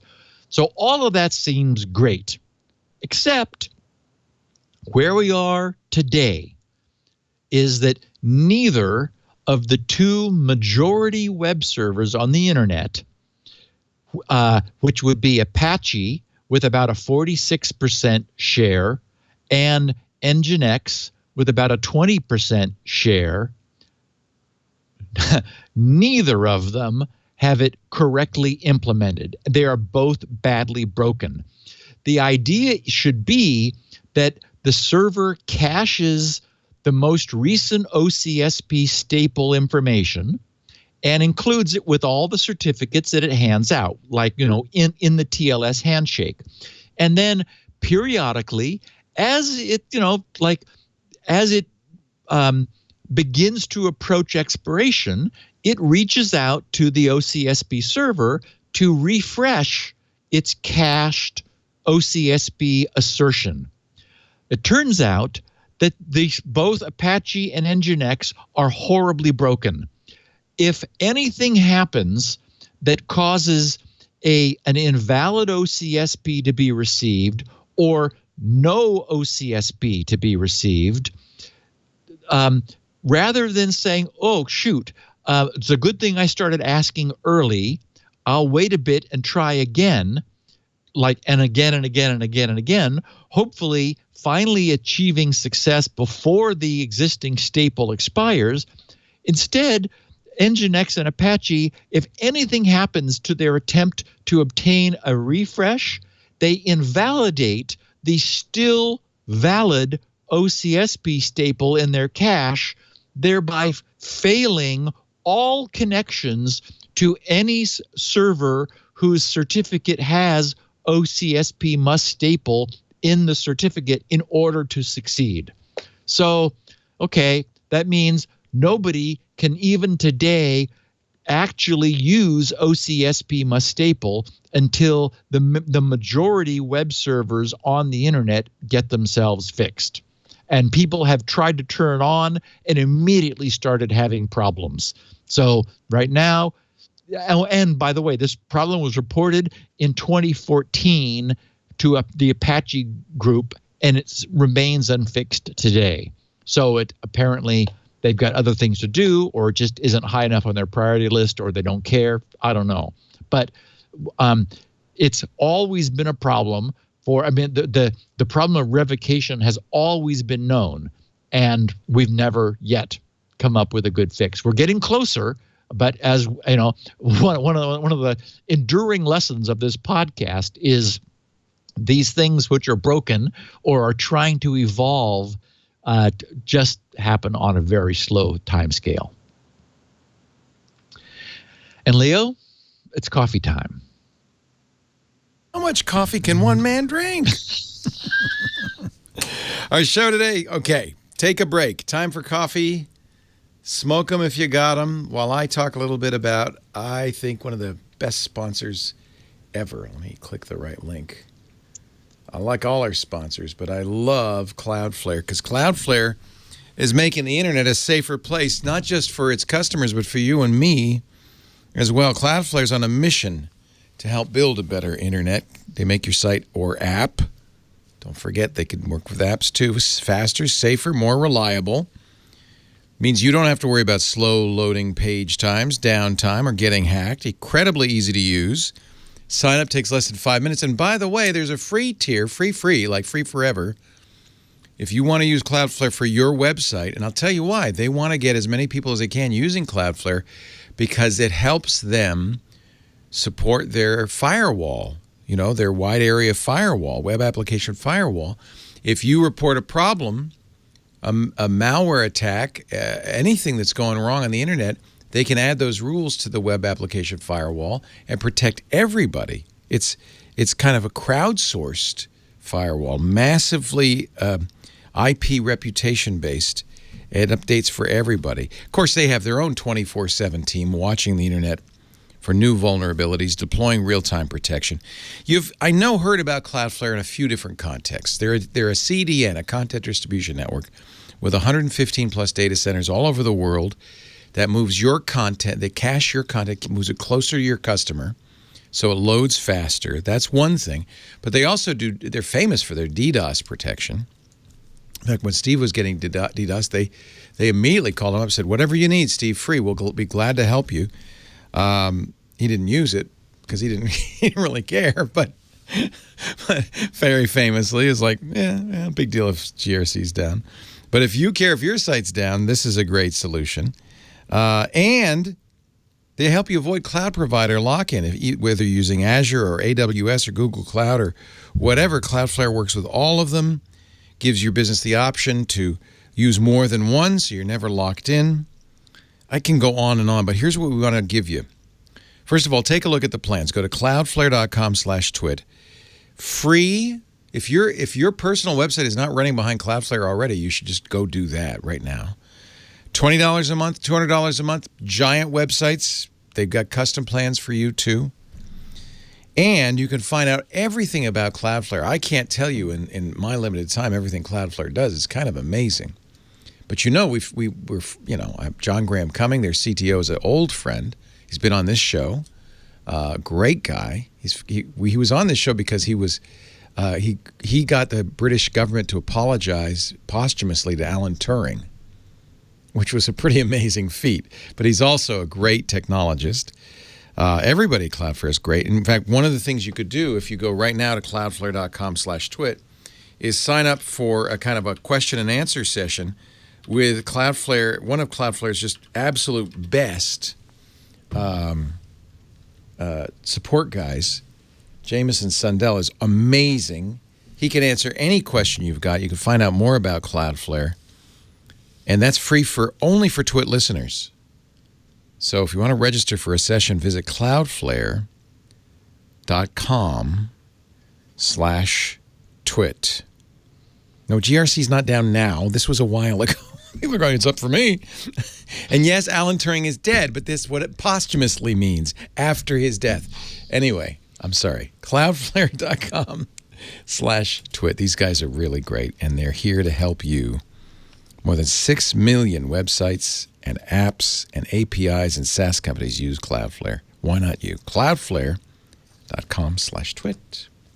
All right, Steve has been caffeinated, I presume. Well, yeah, and for me, the problem was many of the fun things that GRC does cannot function behind a proxy. Yeah, they cannot function behind a proxy. Right. I need to send probes out and DNS queries and all kinds of special stuff. So GRC is not just your generic website. So it's a much bigger challenge. And in fact, I would argue it's not possible to DDoS protect GRC. So had that continued, I would have and I was seriously for a while considering suspending those services that cannot be hidden temporarily. Yeah. Well, no, I would have just killed it. It's like I'm not getting any money for these things. I'm just doing it as a service. Well, whoever that was is gone away. So, knock on wood. Firefox is considering giving up on OCSB for DV certs. So this is the last shoe to drop on the OCSB side. They filed a bug report, just because that's how they sort of communicate, saying that their telemetry indicates that fetching OCSB results is an important cause of slowness in the first TLS handshake. Firefox, they write, is today the only major browser still fetching OCSP by default for DV certificates, meaning the lowliest common form, not even OV, which is organizational validation, but just domain validation. It's like, yes, you've proven to me that you have this domain. They said earlier we tried reducing the OCSP timeout to 1 second. And meaning that they were going to wait less long for an answer, which would, if an OCSP result was slow to come, they wouldn't hang the whole connection. They said, but that seems to have caused only a 2% improvement in SSL time until handshake finished metric. So this bug, as they call it, although it's not really a bug, it's a feature, is to disable OCSP fetching for DV certs. OCSP fetching should remain enabled, they write, for EV certificates. And OCSP stapling will remain fully functional. We encourage everyone to use OCSP stapling. So essentially, they're just saying, we're being hurt because we're being hurt in comparative performance because we're the last browser to bother actually checking to see whether a DV certificate may have been revoked. And so we're going to stop doing that, which is sad. And they are explaining that stapling they will still honor if a server staples. And of course, as we just covered, that doesn't provide you with a firm guarantee, but we're getting there.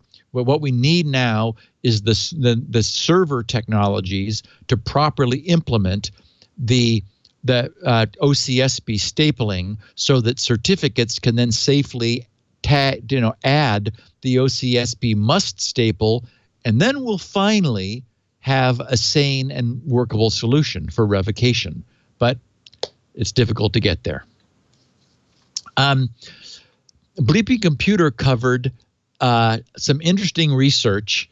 Where is he? I didn't follow the report down. I've got the PDF, ethz.ch.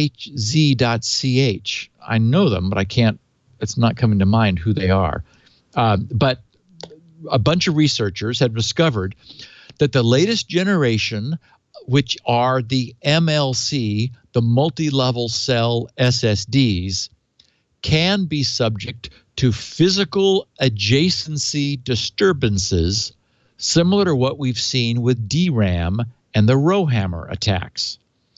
And our listeners will remember that I deliberately purchased SLC, single level cell SSDs for GRC, just because I was suspicious of MLC. It seemed like a kind of a cheesy thing to do in order to squeeze more bits into the same space. Yes, you get more density, but you're going to lower your integrity.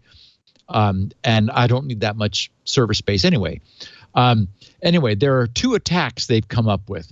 One called program interference, the program interference attack, as they named it, occurring when data is deliberately written in specific ways and in MLC SSDs results in a 4.9 factor increase in the SSD's error rate.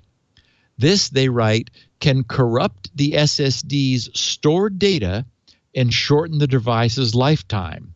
So this is bad. This is like a statically applicable attack to deliberately damage an SSD. The second attack, they call read disturb, occurs when a large number of specially patterned reads, which is very RowHammer reminiscent, are performed within a short time. The researchers said these read disturb errors will, quote, corrupt both pages already written to partially programmed word lines in memory and pages that have yet to be written, thus ruining the SSD's ability to store data in a reliable manner in the future. Now, I would counter this, and I did not have time to look at their paper in depth, but it is uncommon that software probably has the kind of access that would be needed. It's not clear to me whether sector level read and write access is granular enough to induce these kinds of problems. But I wanted to put it on our radar that it looks like it's not just DRAMs that are vulnerable as a consequence of this rush to density. Remember that it's the newer DRAM, the DDR3s and 4s, that as a consequence of the crazy density that they now have, that minimize the cell sizes in DRAM that subjected them to this noise induction from adjacent row interference. Similarly, it's the crazy rush to density which caused manufacturers for competitive pressure reasons to need to put multiple bits of data into the same cell by creating multi-levels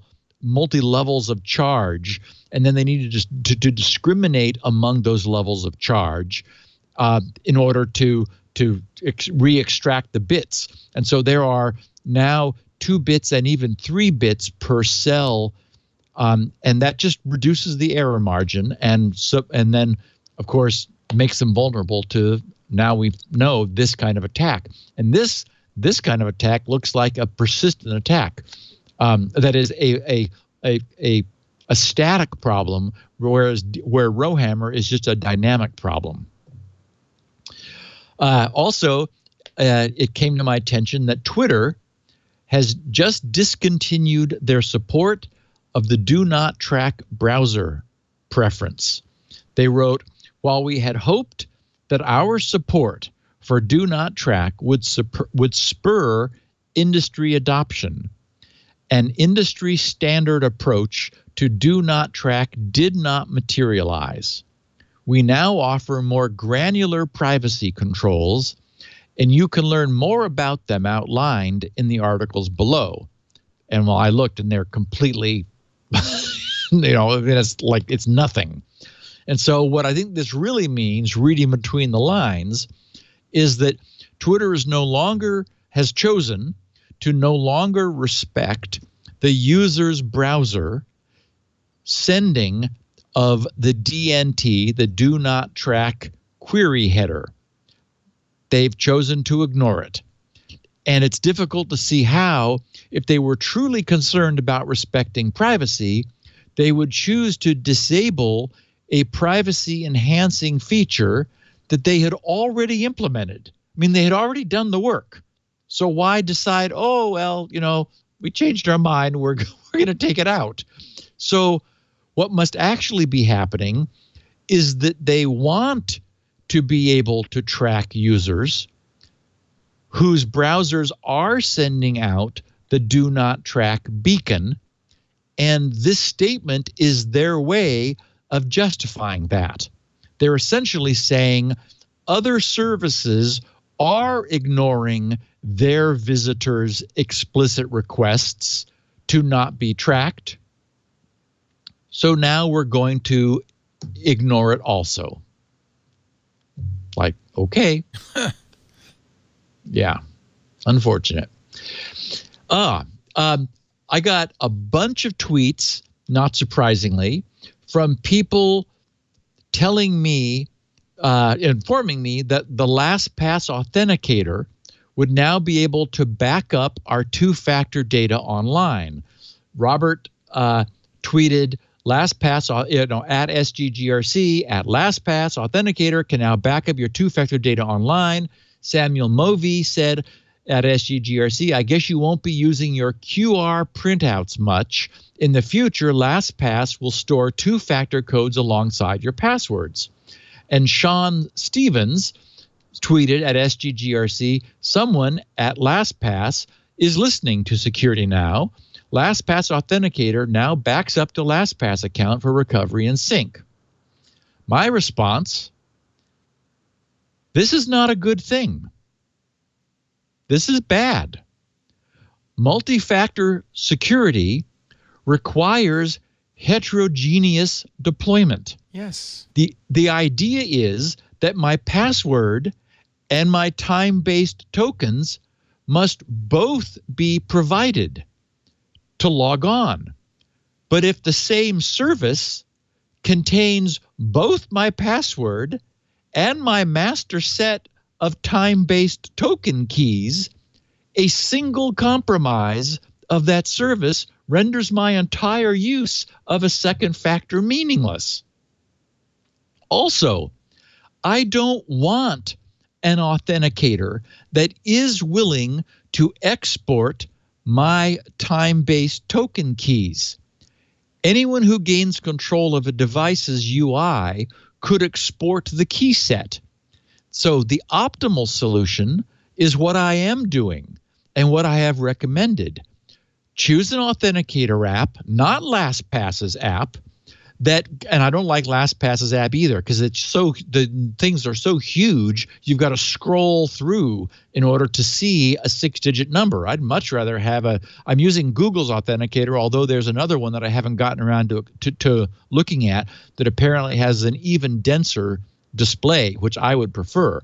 So choose an authenticator app that deliberately does not allow for time-based token key export, like Google's authenticator does not, and I take responsibility for managing the time-based token keys yourself. Yes, it's more work, but it's also the only way to actually obtain the security offered by a second factor.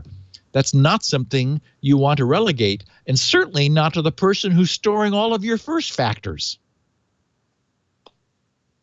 So I never used the LastPass authenticator. I will be printing out my QR codes. I have a growing sheaf of printed out QR codes, and when I set up a new one, I just go through. It takes about a minute to say, here, sniff this, and then I'm good to go. And it's a one-way process. It makes much more sense to do it that way. Okay, so yesterday was the 44th anniversary of the invention of the Ethernet. And as I said, Bob Metcalf tweeted that Ethernet's 44th birthday is Monday. I sketched this, that is the diagram on the first page of our show notes, to include in a typed memo, he tweeted, on May 22nd, 1973 at the Xerox Palo Alto Research Center. And so I just wanted to note, to give Bob some major props, because the Ethernet was a truly brilliant innovation. At the time, solutions involved some sort of centralized controller to negotiate access. There really was no good definition of a network. We were pre-network. And remember that the traditional mainframe and terminal model was that all the terminals would connect back to sort of a concentrator device, and so they would all have their own connections. But this whole concept of a inter-workstation network was new. Now, IBM had something known as the token ring. And the idea there was that you would literally have a ring topology and where workstations were connected, and the so-called token was like a baton. And so a workstation would hand the baton to the next workstation. If it had something it wanted to say or send, it would send it. And then it would hand the baton to the next workstation. If a workstation received this baton, and it did have nothing to say, it would immediately forward it to the next one. So this token would circulate around the network, and it was only the holder of the token could speak on the network.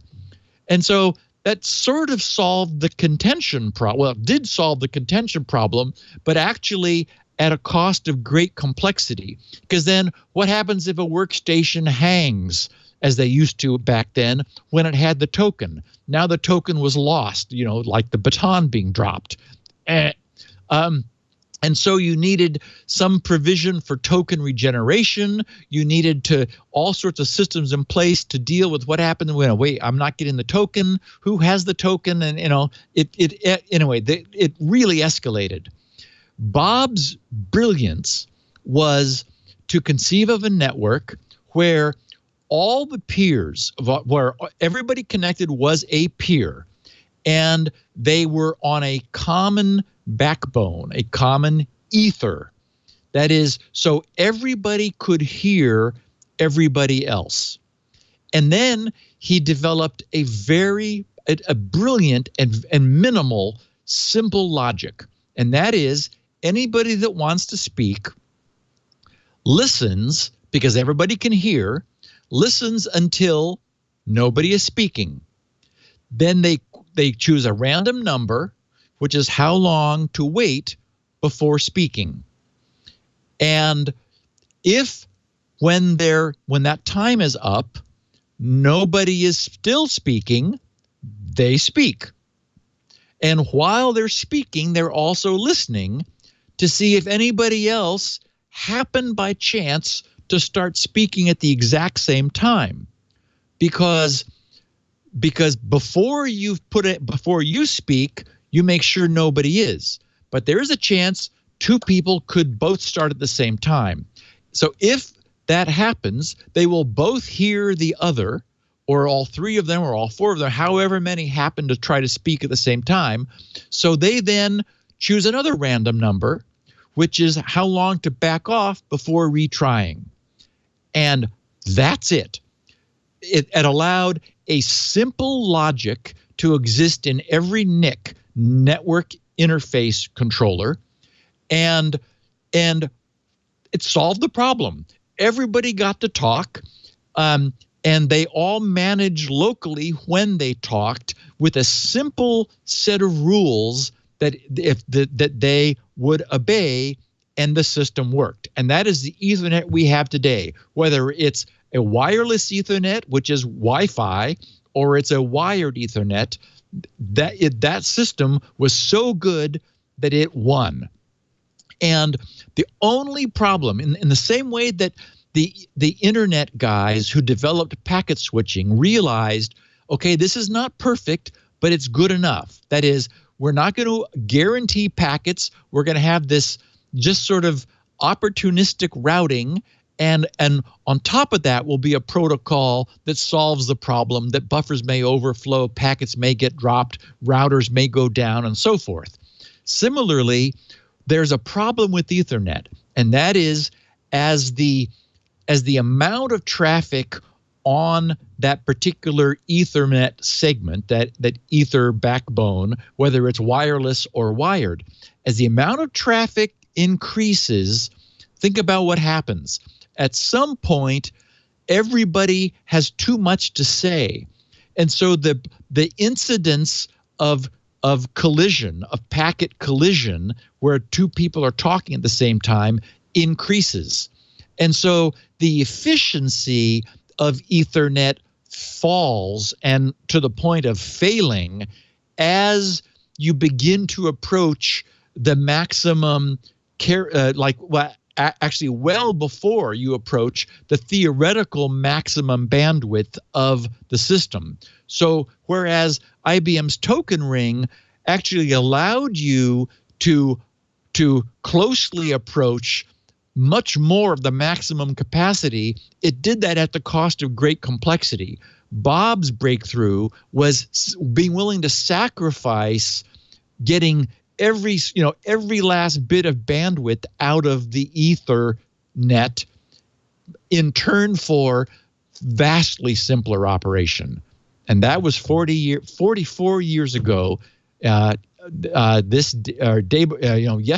May 22nd, in 1973, as we were graduating from high school, Leo, that Bob came up with this. Yes, he did.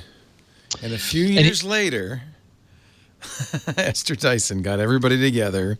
I love these pictures. Is that next? Yes. Yes. And aren't that a bunch of people tweeted them to me for a reason that you'll see. Yeah.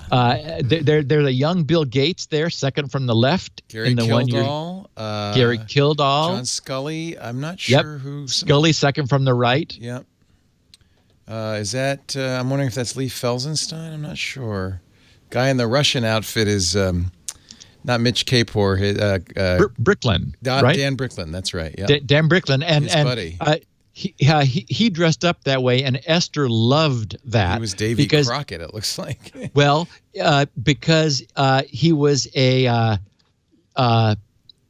pioneer, and so he was dressed up as a pioneer. The idea being that we were pioneering the PC industry. This is Esther Dyson used to have an amazing conference release, or L 1.0, and these are some pictures. There's Jobs and Scully. Look how young he was, how young Jobs was, and Scully. Yep. This is fun. Who's that? And there's Esther, and there's Bill in the background. Bill Gates, very young also. And wait a minute, who's that young fella? Who's that guy? This dark-haired, mustache. Yep. Steve Gibson. This is 1984, huh?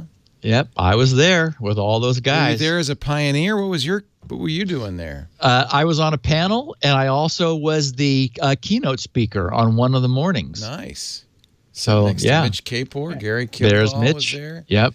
Wow, these are Esther's pictures. This is a lot of fun. Let's bring back some memories. Some of these people. Yes, back in the day. Back in the day. So I have this week's groan-worthy riddle, and I apologize in advance. How did the WannaCry hackers get away? I don't know, Steve. How did the WannaCry hackers get away? They ran somewhere. Ooh. Sorry. Okay. Okay. So Richard Romick sent me a nice tweet. He said, I have a quick Spinrite testimonial for you. Sorry if I make any Twitter faux pas, as this is the first time I have sent a message. And Richard, for what it's worth, you did a very nice job. He said, it started when my WD MyBook Live Duo NAS told me one of the drives were failing. While I don't have any reason to mistrust WD, I felt it was a conflict of interest when their device says, I need to buy a new WD hard drive. The NAS requires a specific line of WD hard drives to operate normally, he added. Therefore, I decided to Spinrite it. I grabbed an old Asus desktop computer out of the closet, and happy to see that the motherboard reported smart statistics to Spinrite. I ran a level 2 Spinrite scan on it. The scan was all blue across the board, and the ECC statistics looked good, no red. However, when I stuck the hard drive back in the NAS and ran a long test, everything was good to go again. I'm guessing Spinrite performed some refreshing of the data it found hard to read, which the NAS had interpreted as the drive failing. I think that's exactly right, Richard. Thanks for the great product. I'm now running both drives on level 4 just to be even more sure. So, Richard, thank you for the note. And one-liner from Barry Coggins, he wrote, laptop was running hot with loud fan speed, ran Spinrite, and all is well and quiet again. And, of course, we've seen that often. One of the things that happens is that people don't appreciate the amount of energy required to move the head. The head is accelerated and decelerated very fast. Well, that creates heat. And one of the things that people have noticed is Spinrite sometimes causes their laptop to overheat because it's having to move the head as much. I expect that we're going to see 6.1 doesn't do that because the head should move much more smoothly and uniformly because it'll be reading 32 megabyte blocks at a time rather than 32 kbyte blocks at a time. So 1,000 times the amount of data per read, which the drives are optimized for and should make things run not only much faster, but also cooler. But in this case, if the drive was having a problem, it was having retries and rereads, causing its head to generate much more heat than, or the drive overall to consume much more power than it would otherwise. And running Spinrite fixed the read problems and cooled off the drive and allowed the laptop's fan to slow itself down and everything to run cooler, which, of course, we know is much healthier for computers. They don't like heat. And a couple of closing the loop comments from our listeners. Someone whose handle is MCEPL said, "Hi, Steve. Let me react in longer form," so this was a DM, "on SN 612, last week's podcast." He says, "and your reflection on blaming the victim. I'm afraid that the advice you gave was so simplistic as to be dangerous. Yes, I can imagine that some MRI machine, completely air-gapped, really can run whatever he said archaeological. Maybe he meant that. I thought he meant architectural, but maybe it means archaeological system one chooses. I understand that you, with some level of understanding of computer security, can run Windows 7 on your machine, although, as I recall, even you are now on supported Windows 7, aren't you? No. I have that machine next to me. I haven't switched to it yet because I haven't been willing to accept the downtime it would take to move. I will eventually. However, when we are talking about 90% of NHS computers, then I assume neither air gapping nor sophisticated use of computer can be assumed there. However, my biggest problem with this whole affair that I've been shouting to anyone whom I could talk to is the use of general purpose desktop-oriented operating systems for everything, including things that are clearly inappropriate, like arrival departure monitors, Twitter status, and so forth, is crazy and should be stopped. Yes, he says, I work for RHT, and that's Red Hat, right? But I would never think that even RHEL would be a good idea to be used there. And it is a way more modular, so it can be stripped down more. You don't even need a hard drive for such monitors, or they shouldn't, or they should be read-only. Just receive message via network and display it. Why do you need Internet Explorer, Notepad, and FreeCell for that? For what it's worth, I am somewhat sympathetic to this. I do think that it is unfortunate that we see Windows error dialogues on marquees in Vegas and in the terminals in airports and popped up on ATMs. Unfortunately, it's a function of the fact that it is very easy to develop for Windows because of the huge array of tools that are prevalent. People are learning to program Windows. You can program Windows in any language that ever existed. So that's what ends up getting used. But I 100% agree that there are probably much more appropriate and less expensive and vastly more secure operating systems available. But they would cost more to actually deploy and to get out in the field. So that's not what's being done. Actually, there was a rumor, I don't know if it was true, that the National Health Service in England was thinking of moving to Ubuntu. Which, that would be great. It wouldn't be perfect, but it'd be less of a target, I would guess. Yep, than old Windows. Bob Bodoin, I think how I pronounce that. Sorry, Bob, if I mispronounced your name. Bob Bodoin. He said, did you hang on to the minted Bitcoins? Sure worth something now. And I did a little bit of follow-up. Of course, that's correct. They went north of $2,000 per Bitcoin over the weekend. And, of course, we've seen a 450% increase over the last couple years. It turns out, here's the math, which is somewhat distressing.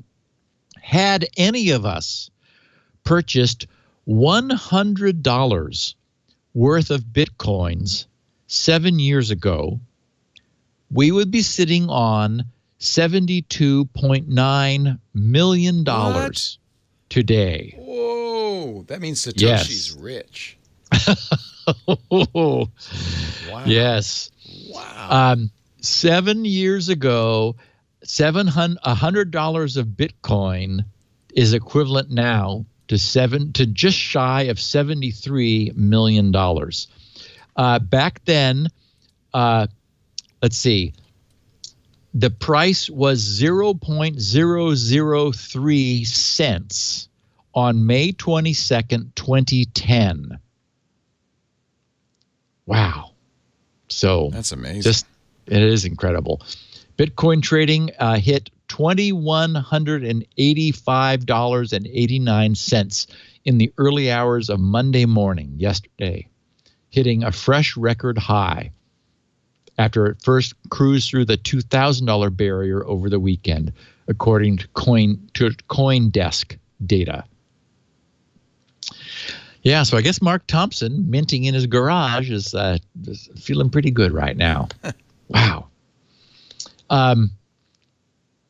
And Kostas Kritsilas said, Steve, in show 612, also last week, you were talking about the Android O restructuring and its similarity to Windows NT's HAL. You had some difficulty remembering the third architecture supported. I'm pretty sure, and he's right, it was DEX Alpha. And remember, I said Intel and MIPS, and then Alpha. And then he says, in addition, later on, it supported PowerPC and Itanium, the latter two in Windows 2000. And then he says, later on, that was ARM. ETC Maryland said, at SGGRC, Windows S is not better because it's closed. It is still Windows and will not be secure. Just because an ecosystem is closed doesn't equal secure. And he says, if that was the case, then open source means less secure. It doesn't. And I would take issue with this. I disagree. I think that an operating system where the only applications that can be run on it are curated is absolutely more secure. Not perfect. We've seen examples where bad stuff gets through the Apple Store or gets onto the Android, the Google Play Store. But as soon as that's known, both of those closed ecosystems are able to respond. Contrast that to Windows, where anybody can and does download anything from anywhere. I mean, that is a formula for disaster. So I don't know if he misunderstood, but I think he's completely wrong. You're trading off a huge amount of convenience, the fact that you can't download anything you want from anywhere. But I would argue what you are getting in return is dramatically more security. And so, yeah, it does turn it into a limited toy as opposed to a radically open workstation. I choose the latter, but I think there's certainly a place for Windows S, for example, in the educational environment where a browser and an editor, an office suite, just a few things is all you really need, and not the kitchen sink that we have with Windows. I'm not going to be putting my apps there because I'm not going to be developing for the UWP system, but and it remains to be seen whether this succeeds or not, or whether Windows S is just another Windows phone. I got somebody tweeted a question from 609. How are all these people able to unlock others' iOS devices when after a few incorrect attempts, iOS enforces the passcode and wipes the device? And I tweeted to him, and I'll just share the answer here. The device must support some sort of fail count in non-volatile memory. So the people hacking phones, like the Celebrite folks that I assume he's talking about, take a snapshot of the non-volatile memory before they make their first guess. They then make the maximum number of failed guesses.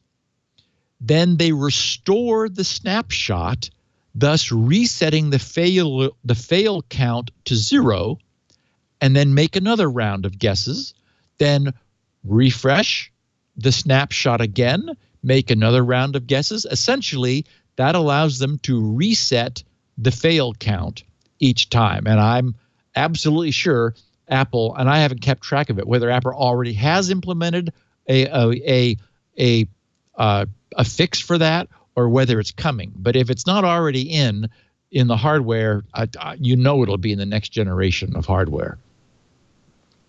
Sassy Man Johnson is this Twitter's handle. Asks a question, how from Security Now this week, which is last week, says, how did folks get to the source code to WannaCry? How did folks get the source code to WannaCry? Because we were talking about people, like the malware tech guy finding this domain name in the quote source unquote. Almost without exception, everybody is using a beautiful tool known as the IDA disassembler. If you just Google IDA space disassembler, you'll find it. And it's a beautiful multi-platform tool for reverse engineering the compiled machine code of these exploits. So you drop it in there. This thing performs a static analysis, finding jumps and breakpoints, identifying the tops of subroutines, breaking the code apart into all of the pieces, in the individual pieces that originally formed it, and then showing how they interconnect and intercommunicate and link together.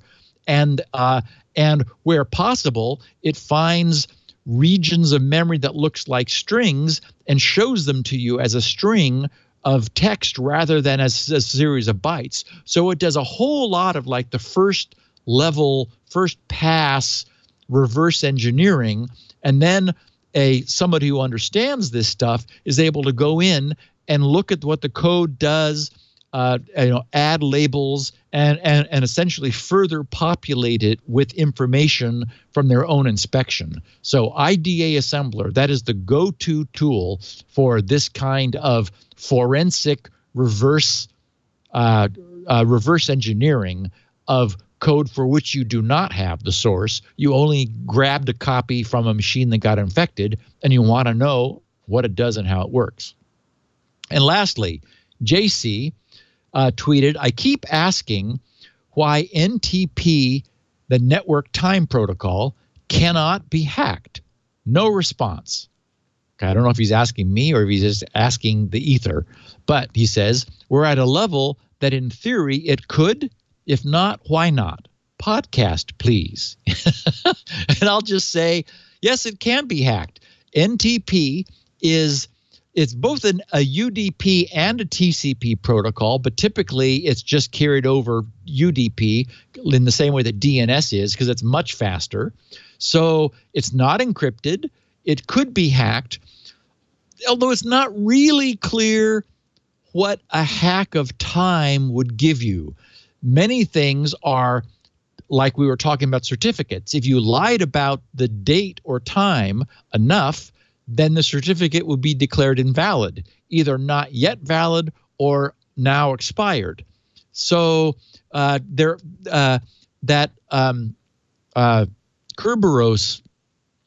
technology is time-based, and there have been some hacks against it. But anyway, it's certainly the case that you could play games with time, but we haven't run across we have run across exploitable NTP servers where the NTP service itself can be exploited, and we've discussed those. But you could certainly see an NTP response going by carrying the number of milliseconds since January 1st, 1970, and change that into something else, and the recipient would now believe it's the wrong time, but it's not clear that that gets you a huge advantage. So yes, now you have a response. Can be hacked, maybe not worth bothering. Wasn't the, aren't NNTP servers used for reflection and amplification attacks? I mean, the server itself has been hacked. Yeah. Yep, that too. Is that it? We're done. Nothing more you want to say? 613. In the can, as they say. We do this show every Tuesday, about 1:30 Pacific, 4:30 Eastern, 20:30 UTC. If you want to come by on a Tuesday afternoon, it's a great way to spend the afternoon or evening, depending on where you are. You can also join us in the chat room at irc.twit.tv. But Steve, he lives at grc.com. That's his website, the Gibson Research Corporation. Lots of stuff there, including, of course, Spinrite, world's finest hard drive and maintenance utility. And also this show. You can get audio of the show and handwritten, carefully contrived transcripts by Elaine Ferris at grc.com. We have audio and video at our website, twit.tv/SN for Security Now. And, of course, the best way is just, subscribe. Find your favorite podcast application and search for Security Now and subscribe, because you want to collect the set. You want all 613. You really, I'm not kidding you. You really do. You really That's right. And they're all available at Steve's site and my site. And actually, the feed itself only has the most recent 10, because otherwise the feed would be prohibitively large. You wouldn't want to download it every hour or so. We are a prime number, Steve. I'm being informed by Dr. Morbius in the chat room. Nice. Yeah. One more of those, and you could have a key, a public key, a private key. Thank you, Steve. We'll see you next week on Security Now. Thanks, my friend. Security.